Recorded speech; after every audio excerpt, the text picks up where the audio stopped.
शुभ प्रभात बेटा, आप सब कैसे हो बेटा।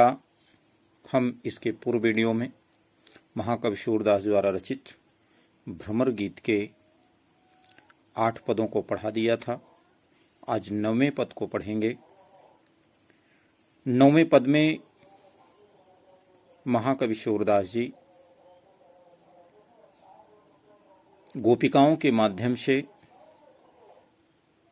प्रभु श्री कृष्ण की लीलाओं का वर्णन करते हैं और गोपिकाएं भगवान श्री कृष्ण जब यह कह करके आते हैं कि भाई मैं 15 दिन में आ जाऊंगा मथुरा से, लेकिन वह 15 दिन का महीनों व्यतीत कर दिए लेकिन वह वापस नहीं आए। वह अपने प्रिय मित्र उद्धव को भेजते हैं और गोपिकाएं उद्धव से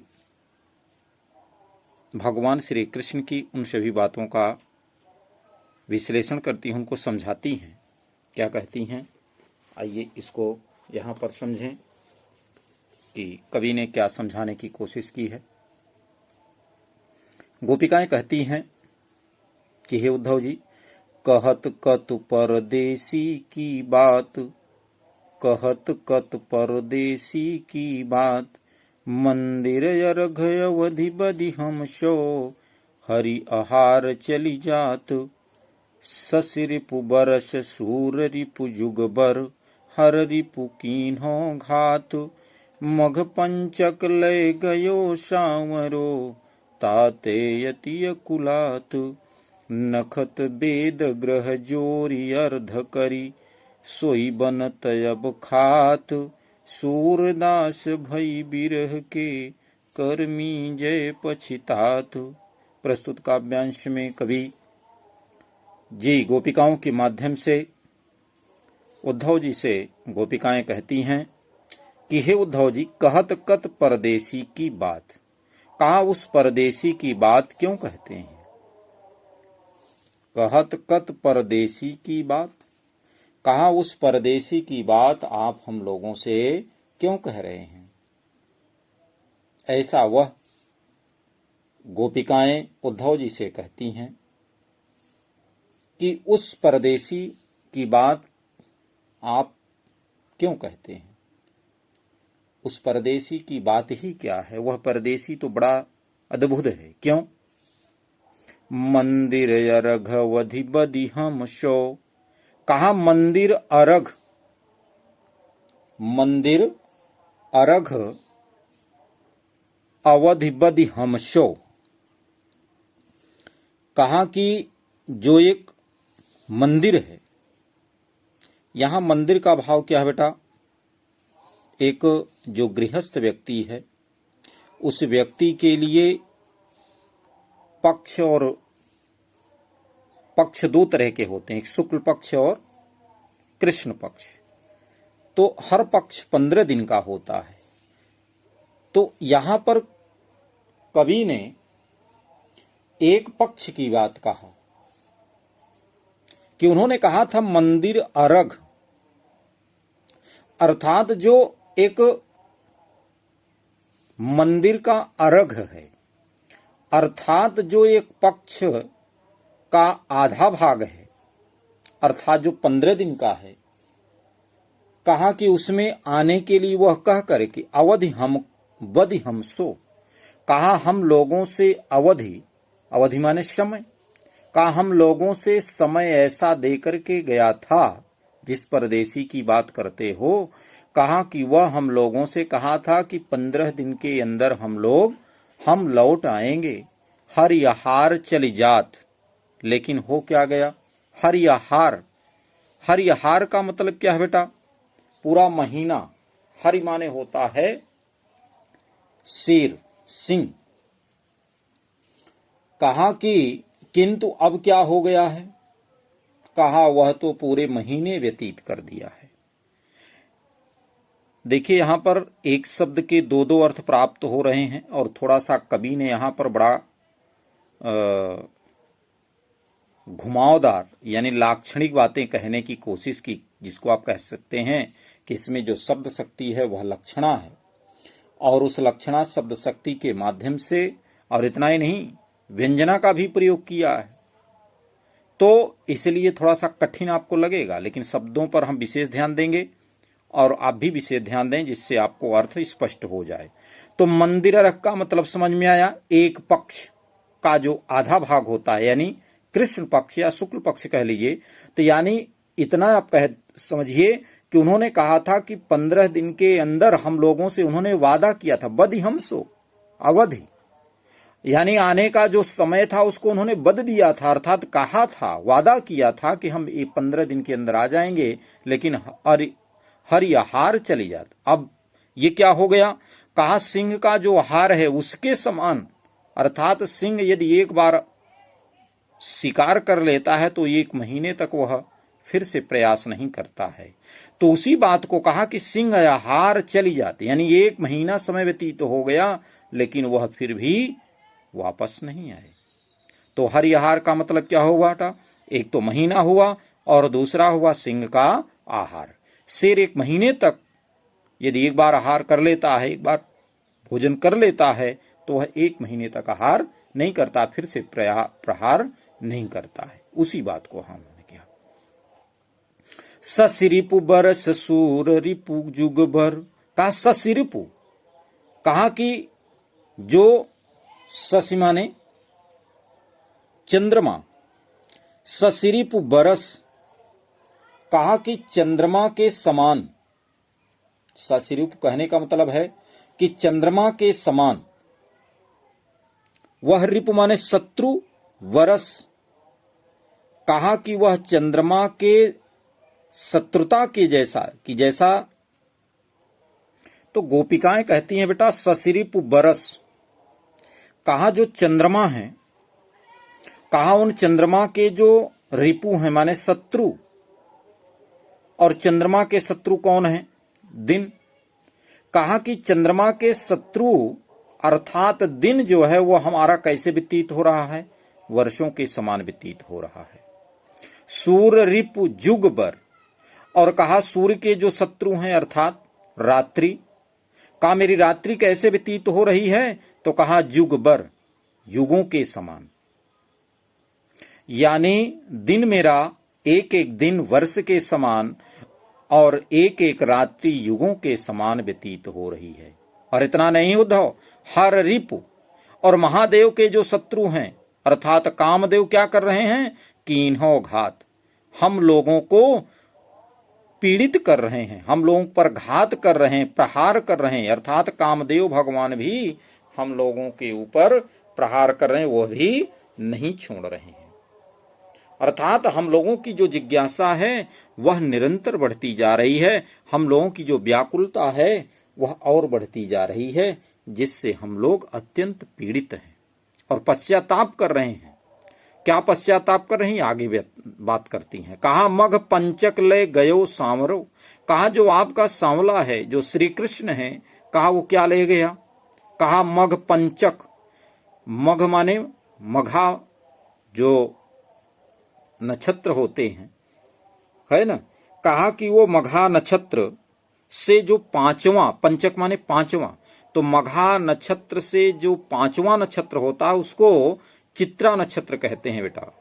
अब ये थोड़ा सा कठिन सब आप लोगों के लिए लगेगा, क्योंकि आप लोग सिर्फ महीना जानते हैं और अंग्रेजी महीना जानते, ईस्वी जानते हैं, हिंदी के महीना, नक्षत्र, ये सब तो आप जानते नहीं, इसलिए कठिन होगा। तो यहां पर सिर्फ सामान्य इतना आप जानेंगे कि मघा नक्षत्र से जो 5वां नक्षत्र लगता है, मघ पंचक अर्थात मघा नक्षत्र के बाद जो 5वां नक्षत्र लगता है उसको चित्रा कहते हैं। यानी गोपिकाएं क्या कहना चाह रही हैं कि जो मघ पंचक है अर्थात जो हम लोगों का चित्त है वो कौन ले गया, सांवरो, कहा वह आपका सांवरा अर्थात श्री कृष्ण उठा ले गया। चित्त को भी, हम लोगों के हृदय को भी वह चुरा ले गया। ताते अति अकुलात, इसलिए उसके बिना हम लोग अत्यंत व्याकुल हो रही हैं, पीड़ित हो रही हैं। नखत वेद, इसलिए हे उद्धव जी, नखत वेद ग्रह जोर यर्ध करी, नखत कुल हमारे 27 नक्षत्र होते हैं, वेद 4 हैं, ग्रह 9 हैं, कहा इनको जोड़ दीजिए। तो 27, 4, 31 और 9, 40। 40 इनका आधा कर दीजिए तो इनका आधा कितना हो जाएगा? 20 होगा। यानी वो क्या कहना चाह रही गोपिकाएं कि हम लोगों के पास नखत वेद ग्रह जोर अर्ध करी, नक्षत्र वेद ग्रह इन सबको जोड़ दें तो कुल 40 योग होगा, और अर्ध कर इसका आधा कर देते हैं तो 20 बचा। 20 बचा, कहा सोई बनत खात, और 20 का मतलब क्या है? विष से है। तो कह रही हैं गोपिकाएं कि हे उद्धव, अब हम लोगों से सिर्फ यही बन रहा है कि अब हम लोग विष खा करके अपने प्राणों का परित्याग कर दें। बड़ी व्याकुलता है गोपिकाओं को। इसलिए उन लोगों ने कहा कि विष खा करके अब हम लोगों को मरने के अतिरिक्त और कोई उपाय नहीं है। इसलिए राष्ट्र में सूरदास जी कहते हैं कि गोपिकाएं कहती हैं कि बस भाई विरह के, अब हम लोग किसके हो गई हैं? विरह के, व्याकुलता के हो गई। सिर्फ विरह में उनके जीते रहें, और अब एक ही चीज लग रहा है, क्या? कर मीजे पछताज। कर माने हाथ।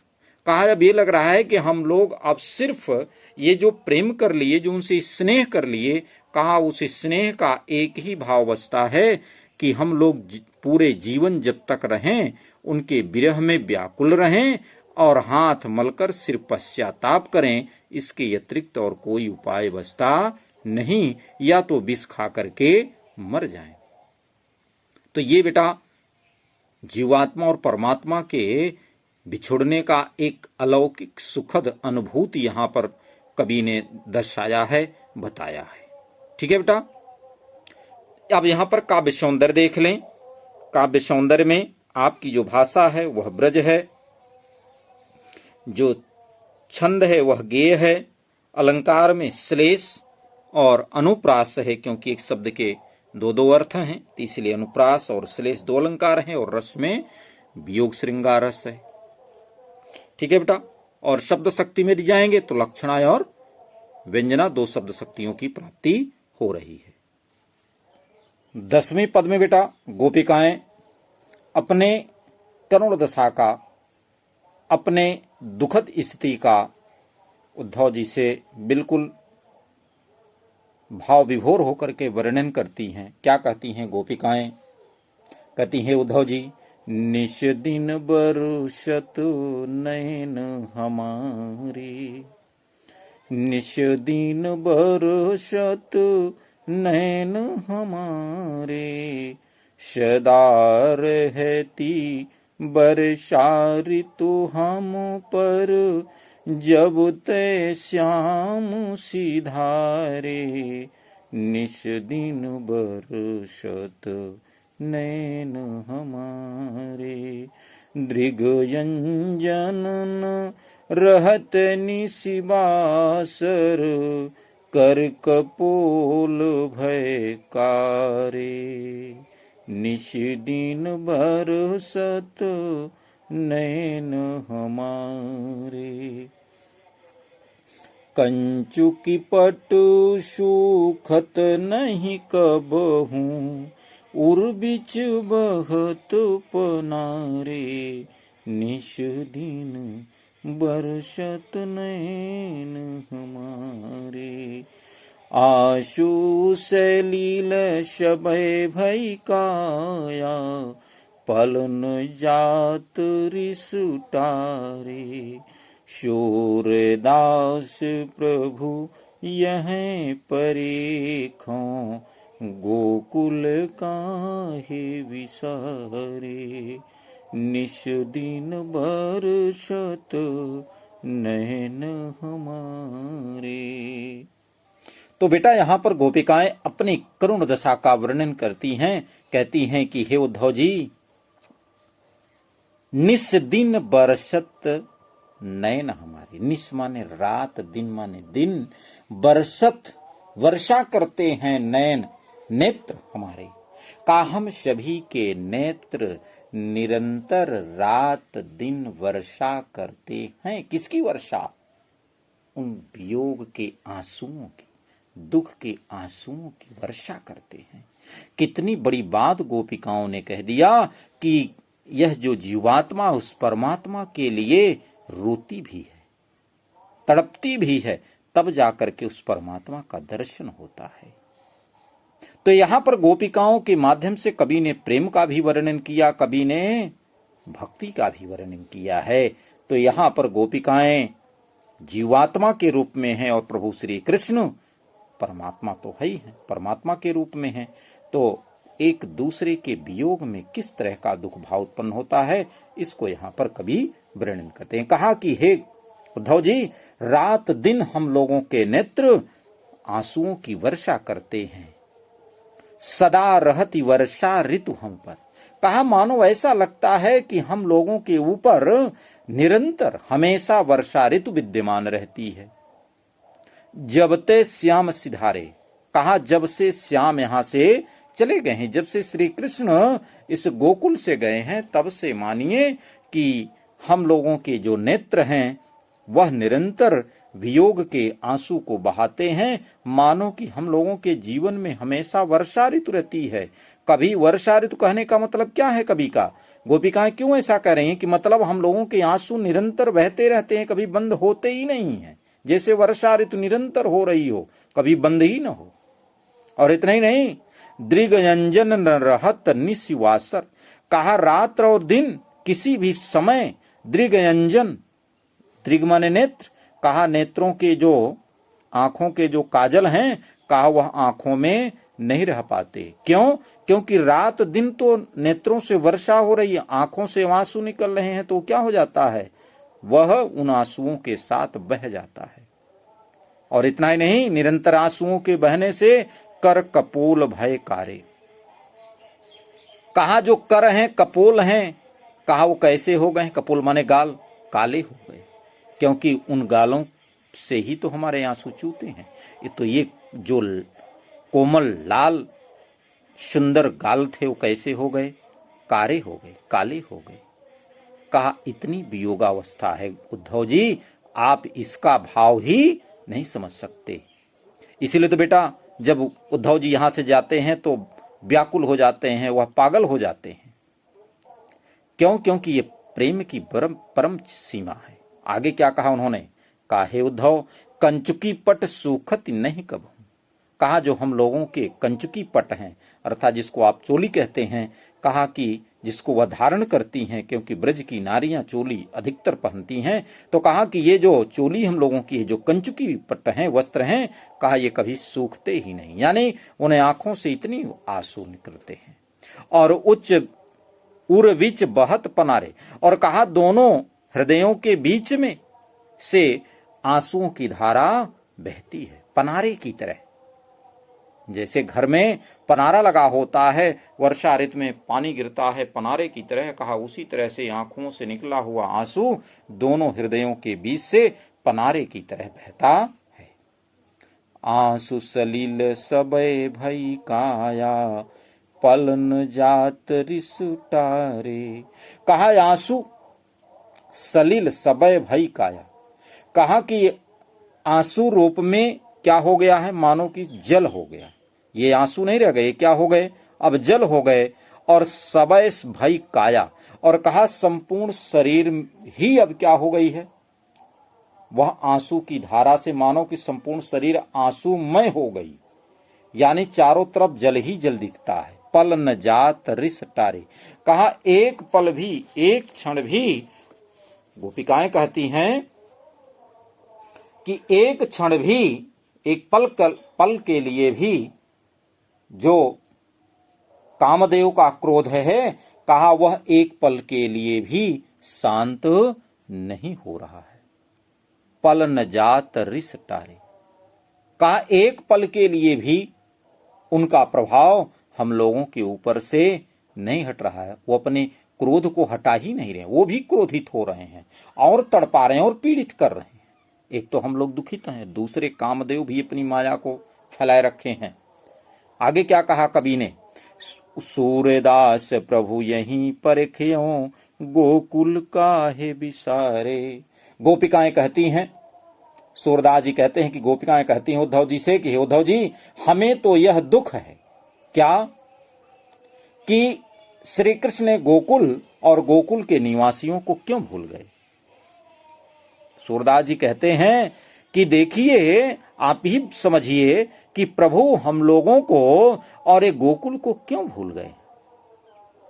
अर्थात वह कभी स्मरण तक ही नहीं करते, इसलिए हम लोगों को और अत्यधिक दुख बढ़ा हुआ है। बेटा काव्य सौंदर्य देख ले, यहां पर रूपक और अतिशयोक्त दो अलंकारों की प्राप्ति है। थोड़ी अतिशयोक्त की बात कर दिया, क्यों? क्योंकि किसी बात को बहुत बढ़ा चढ़ा करके, इतने तो आंसू नहीं निकले, यानी भाव में यदि आप देखेंगे। और जो रस है वह वियोग श्रृंगार है, छंद गेय है, भाषा ब्रज है। यदि सब तक शब्द शक्ति में चले जाएंगे तो लक्षणा और व्यंजना, क्योंकि यहां पर भी बड़ी लाक्षणिक बातें करती हैं गोपिकाएं। 11वें पद में देखिए गोपिकाएं क्या कहती हैं उद्धव जी से। उद्धव भली भई ब्रज आए, उद्धव भली भई ब्रज आए, विधि कुलाल कीन है काचे घटते, तुम यानी पकाए। उद्धव भली भई ब्रज आए, रग दीन हो कान्ह सांवरे, अंग अंग चित्र बनाए, पाते गरेन नैन नेहते, अवधि अटा पर छाए। ब्रज करी आवाजो गई धन करी, सूरतियान शुल घाए, फूक उसास बिरह प्रजन निसंग, ध्यान दरस सियराए। भरे शपूरन शकल प्रेम जल, छुअनन काहू पाए, राज काज तय गए सूर प्रभु, नंद नंदन कर लाए। उद्धव भली भई ब्रज आए। तो गोपिकाएं बेटा अब उद्धव पर व्यंग करती हैं, यानी श्री कृष्ण का संदेश लेकर के वह ब्रज आए थे, किंतु उद्धव का कोई भी कथन गोपिकाओं को स्वीकार नहीं था, कोई भी विषय उनको पसंद नहीं था, इसलिए अब उन पर वह व्यंग करती हुई कहती हैं। क्या कहती हैं? उद्धव भली भई ब्रज आए। कहा, हे उद्धव जी, आप ब्रज में आकर अच्छा किया, आप ब्रजवासियों पर बड़ी कृपा की कि आप ब्रज चले आए। विधि कुलाल कीन है कांचे घट। कहा विधि कुलाल, विधि माने विधाता, कहा विधाता रूपी जो कुलाल है, कुलाल माने कुम्हार, कहा विधाता रूपी जो कुम्हार है वो क्या कीन है कांचे घटते। कहा कि विधाता रूपी परमात्मा ने, विधाता रूपी जो कुम्हार है, कहा कीन है कांचे घट। कहा उस कुम्हार की तरह उन्होंने भी हम लोगों को कच्चा घड़ा बनाया था, अर्थात कच्चे घड़े के रूप में बना दिया था। अर्थात विधाता रूपी कुम्हार ने हम लोगों, हमारे शरीर रूपी घड़े को कच्चा बनाया था, है ना, जिसके कारण तुम आनी पकाए। और कहा जिसको तुम आकर के क्या कर दिए? पका दिए। अर्थात तुम क्या कर दिए? हम लोगों को टूटने से बचा दिए, गल जाने से बचा दिए, क्योंकि कच्चा घड़ा था और कच्चा घड़ा जल पड़ते ही टूट जाता, गल जाता। कहा कि तुमने क्या किया कि हम लोग कच्चे घड़े के समान थे, और कहा कि उसको तुमने क्या कर दिया? हम लोगों को पका दिया। तुम आनी पकाए, तुम आकर के पका दिए। रंग दीन्हो हो कान सांवरे। कहा है शरीर रूपी घड़े को श्री कृष्ण ने क्या कर दिया? विभिन्न रंगों से रंग दिया है। रंग दीन्हो हो कान सांवरे। कहा हे सांवरे, हे श्री कृष्ण, कहा तुम अपने रंग में हम लोगों को रंग दिया, अंग अंग चित्र बनाए। कहा इनके अंग अंग पर विभिन्न प्रकार के चित्र बनाए थे। श्री कृष्ण ने विभिन्न रंगों से हम लोगों को रंग दिया था और अंग अंग पर विभिन्न प्रकार के चित्र बनाए थे। और श्री कृष्ण के मथुरा चले जाने पर ये शरीर रूपी घड़े क्या हो रहे थे? पाते गरे नयन नयन नहते, अवधि अटा पर छाए। क्या कह रहे हैं? कहा कि इसी कारण, यानी गोपिकाएं कहती हैं कि याते, यहां बेटा पाते शब्द है, याते होगा। कहा याते माने इसी कारण, गरे न नयन नेह ते, गरे माने गलना, नयन नेह ते, कहा कि नयन माने आंखों से निकलने वाला जो आंसू है, नेत्रों से निकलने वाला जो आंसू है, कहा कि उन आंसुओं से इसलिए ये अंग अंग पर जो चित्र उनका बना हुआ था, कहा कि वह चित्र अर्थात कहते हैं ना कि पूरा जीवन ही हमारा परमात्ममय हो गया था, अर्थात श्री कृष्णमय हो गया था। तो कहा कि वह शरीर इन नेत्रों के आंसुओं से गल नहीं पाया। क्यों? क्योंकि अवधि अटा पर छाई, कहा अवधि, अवधि रूपी अटारी छाई हुई थी। अर्थात कहना चाह रही हैं गोपिकाएं कि अवधि रूपी जो ये अटारी है इनको ढक रखी थी। जैसे कि अटारी है, जैसे कि घर है, वो क्या करता है, हम लोगों को छाया देता है। कहा उसी तरह से अवधि माने समय, आने की समय था, आने के एक निश्चित समय था कि श्री कृष्ण वापस आएंगे। तो कहा कि जो हम लोग गले नहीं, हम लोगों का ये संपूर्ण गला नहीं, शरीर गली नहीं इन आंखों के आंसुओं से, कहा उसका कारण एक ही था कि अवधि रूपी अटारी, जो अवधि रूपी अटारी है, कहा कि वह अटारी चढ़ी हुई थी, जिसके कारण हम लोगों की यह शरीर गली नहीं। आगे क्या कहा? हे उद्धव जी ब्रज करी अवा जोग ईंधन करी, कहा कि हे उद्धव जी आपने क्या किया, आपने संपूर्ण ब्रज को अवा बना दिया। बेटा अवा का भाव थोड़ा सा कठिन है, इसको जानिए जो लोग ग्रामीणांचल के हैं या जो लोग गांव में या शहर में भी हैं।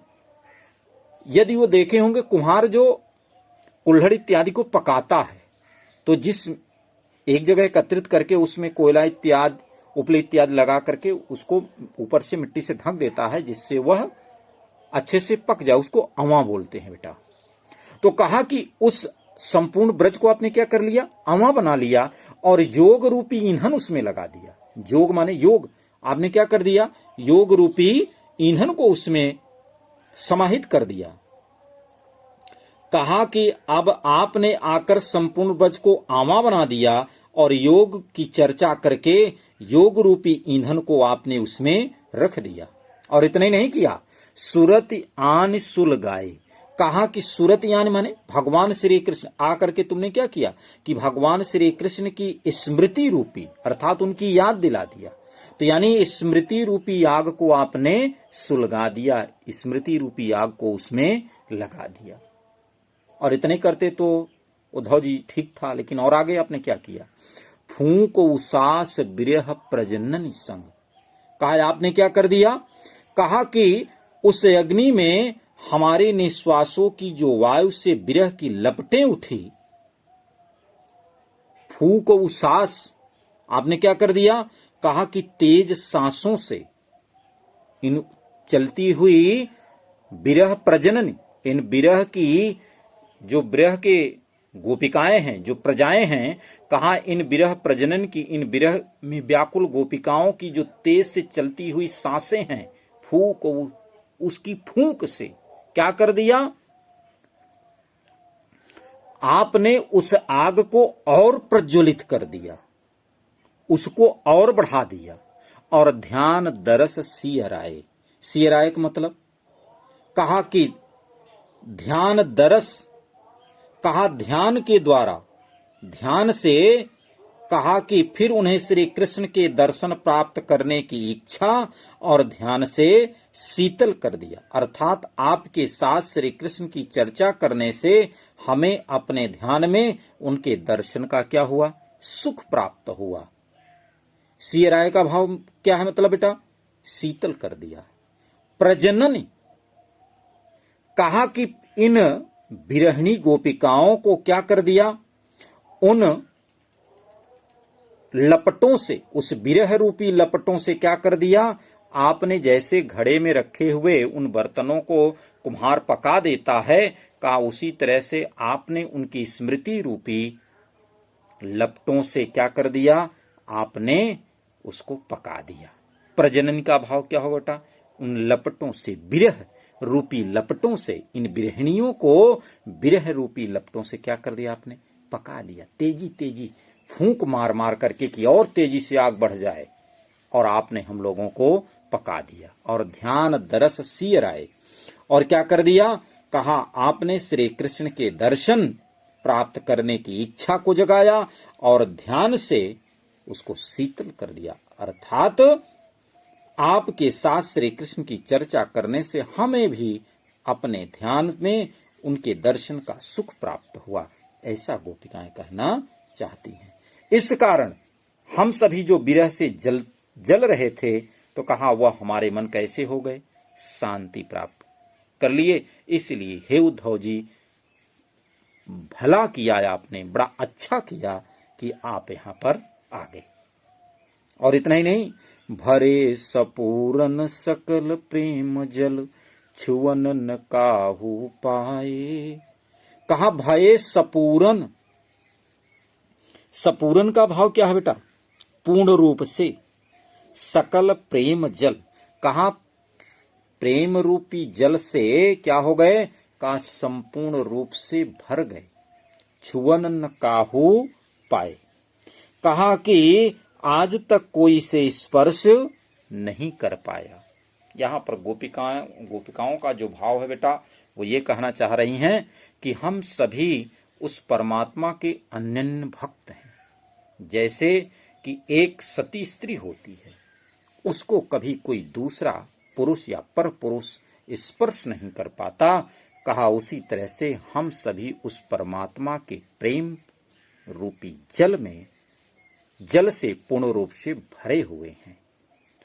इसलिए उस परमात्मा के अतिरिक्त, उस श्री कृष्ण के अतिरिक्त आज तक कोई छू तक नहीं पाया, आज तक कोई स्पर्श नहीं कर पाया। इसलिए हे उद्धव, तुम्हारे जो विचार थे, यानी सीधे सीधे उन पर व्यंग कसती हैं, उनका उपहास करती हैं कि तुम्हारे द्वारा बताया गया कोई भी मार्ग, कोई भी बात का प्रभाव हम लोगों के ऊपर अभी तक कुछ भी नहीं पड़ा। आगे क्या कहा, राज काज तय गयो सूर प्रभु नंद नंदन कर लाए। आगे क्या कहती हैं गोपिकाएं, कहती हैं कि हे उद्धव जी, ये तो उन्हें नंद नंदन श्री कृष्ण के लिए सुरक्षित है। ये तो नंद नंदन अर्थात श्री कृष्ण के लिए ही सुरक्षित है। जो राजकाज के लिए, राजकाज तय गयो, जो राजकाज के लिए यहां से गए थे, अर्थात कि राज्य का यह कार्य है, हम जाकर के वहां मथुरा में करके वापस आ जाएंगे। तो कहा कि जो राजकाज के लिए गए हुए थे, कहा कि उन्हीं के लिए यह संपूर्ण जीवन सुरक्षित है। जब भी वे लौट करके आएंगे, उन्हें ये घड़े अर्थात हमारी शरीर अनछुए उसी तरह से सुरक्षित मिलेंगे जैसे कि पहले थे। क्या बात यहां पर एक महाकवि सूरदास ने गोपिकाओं के माध्यम से कहा कि एक प्रेम जो होता है वह अछूता होता है, उसमें किसी प्रकार का कोई भेदभाव नहीं, कोई उसे दूसरा स्पर्श नहीं कर सकता है। ठीक है बेटा, काव्य सौंदर्य देख लीजिए, रस में वियोग श्रृंगार रस है, अलंकार में अनुप्रास और रूपक है, और जो आपका छंद है वह गेय है, भाषा ब्रज है, और शब्द शक्ति व्यंजना शब्द शक्ति है। लास्ट पद को देखिए बेटा, गोपिकाएं क्या कहती हैं उद्धव से, आँखियां हरि दर्शन की भूखी, कैसे रहती रूप रस रांची, ये बतियां सूनी रूखी, अवधि गन तई कटक मग जोवत, तब इतनो नहीं झूठी, अब यह जोग संदेशो सुनी सुनी, अति अकुलानी दुखी, बारक वह मुख आनी दिखावहूँ, दुहि पय पिबत पतुखी, सूर सुकत हठि नाव चलावत, ये सरिता है सूखी। प्रस्तुत काव्यांश में गोपिकाएं उद्धव से कहती हैं कि हे उद्धव, तुम्हारी ये जो बातें हैं, तुम्हारे जो योग की चर्चा है, कहा वह हम लोगों पर किसी प्रकार से कोई भी प्रभाव नहीं डाल पा रही है। ठीक है, क्योंकि ये आंखें श्री कृष्ण के दर्शन की प्यासी हैं। आंखियां हर दर्शन की भूखी। गोपिकाएं उद्धव से कह रही हैं कि हमारे आंखें श्री कृष्ण के दर्शन के लिए व्याकुल हैं। ये श्री कृष्ण के कैसे रहति रूप रस राची, ये बतियां सुनी रूखी। कहा श्री कृष्ण के प्रेम और रूप में पकी हुई है, ये उनके प्रेम में बिल्कुल उनके प्रेम के लिए व्याकुल है। जैसे कि घड़ा पक जाता है, कहा उसी तरह से ये श्री कृष्ण के प्रेम में पक गई है। इसलिए तुम्हारी ये जो योग की बातें हैं, कहा इसे रहती रूप रस राची, रूप के रस में पगी हुई है। किसके रूप के रस में? तो कहा श्री कृष्ण के, उसके रूप में, रूप के रस में रची हुई है। ये बतियां सुनी रूखी। तुम्हारी ये योग की बातें बड़ी सुनकर रूखी लगती हैं, इसमें कोई रस नहीं दिखाई देता है। अवधि गणत, कहा उनके आने की जो अवधि है, कहा उसकी गिनती कर रहे हैं। एक टक मग जोवत, कहा एक टक उनके आने के मार्ग को देखती हुई, उनके आने के मार्ग का इंतजार करती हैं। तब इतनो नहीं झूखी, झूखी माने दुखी हुई। कहा तब ये आंखें उतनी अत्यधिक दुखित नहीं हो रही थी, ये उनके इंतजार में खड़ी हुई थी। एक टक उनको देख रही थी, उनके आने का मार्ग देख रही थी, लेकिन कभी यह दुखित इतनी नहीं हुई थी। अब यह योग संदेशों सुन सुन, कहा तुम्हारे इस योग के संदेश को सुन सुन करके अति अकुलानी दुखी, अत्यंत व्याकुल भी हो गई और दुखित भी हो गई। बारक वह मुख आन दिखावं, कहा यदि, बारक माने एक बार, कहा यदि वह एक बार आकर के, या आप उनके मुख को एक बार आकर के दिखा दो, या उन्हें बुला लाओ। एक बार यदि वह अपने मुखमंडल का दर्शन करा देते हैं, तो हम लोगों का जीवन क्या हो जाएगा? आनंद से भर जाएगा। बारक वह मुखयान दिखावं, दुहि पय विबत पपतूखी। कहा कौन सा मुख दिखाएं? कहा कि जिस मुख से पय माने दूध को, पीबत माने पीते थे, पतूखी माने दोना, दुहि माने दुह करके। कहा कि जो गायों को दुह करके दूध को किसमें दुहते थे? पतूखी, दोने में। कहा कि जो गायों को दोने में दुह करके जिस मुखमंडल से वह दूध को पीते थे, कहा उस मुखमंडल को कह दो वह आकर के एक बार दिखा जाए। सूर सुकत हठि नाव चलावत, ये सरिता हैं सूखी। काहे उद्धव जी, ये सरिता यानी जो गोपिकाएं आपके सामने हैं, कहा ये सरिता हैं, ये सरिता रूपी हैं। कहा ये सरिता रूपी नदियां, सरिता मन नदियां, कहा ये नदियां कैसी हैं? सूख गई हैं।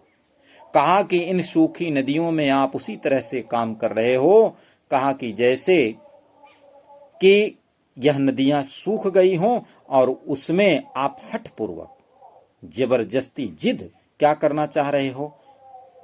उसकी बालू में नाव को चलाना चाह रहे हो। सूकत माने, ये अलग अलग शब्द है बेटा, एक में होगा। सूकत माने होता है बालू। कहा कि उसकी रेत में हठपूर्वक, जिद पूर्वक मानो नाव चलाना चाहते हो, जबकि वह नदी सूख गई, उसमें पानी नहीं, तो नाव कहाँ चलेगी? तो तुम्हारा ये जो योग है, कहा ये हम लोगों के ऊपर तुम क्या करना चाह रहे हो? कहा कि योग के प्रभाव से, योग का उपदेश दे करके तुम वैसा ही असंभव कार्य करने जा रहे हो, जैसे कि सूखी नाव में उसकी बालू, सूखी नदी में उसकी बालू में कोई नाव चलाने का प्रयास करता है। उसी तरह से हम सभी सूख गई हैं। प्रभु श्री कृष्ण के अनन्य भक्त हैं, उसके प्रेम में हम लोग अनुरक्त हैं। उसके प्रेम के अतिरिक्त और कोई प्रेम चलेगा नहीं, और कोई योग चलेगा नहीं। इसलिए तुम्हारा यह योग चलाना उसी नाव की तरह है। तो यहाँ पर तुम अपने नाव को चलाने की कोशिश न करो, क्योंकि कृष्ण प्रेम में अनुरक्त हमारे हृदय पर तुम्हारे योग संबंधी उपदेश का कोई भी प्रभाव पड़ना असंभव है। किसी भी प्रकार का प्रभाव नहीं पड़ेगा। ठीक है बेटा। अब काव्य सौंदर्य में देखिए, काव्य सौंदर्य में भाषा ब्रज है, अलंकार यहाँ पर जो है वह रूपक और अतिशयोक्ति है, और जो रस है वह वियोग श्रृंगार है। सप्तशक्ति में लक्षणा और व्यंजना दोनों हैं, और यदि आप छंद कहें तो गेय छंद है। ठीक है बेटा, तो ये आपका सूरदास का जो पाठ है, जो पद हैं, वो आज कंप्लीट हुए बेटा। और फिर अगले वीडियो में अगले नए चैप्टर के साथ फिर से हम आपसे मिलेंगे। धन्यवाद।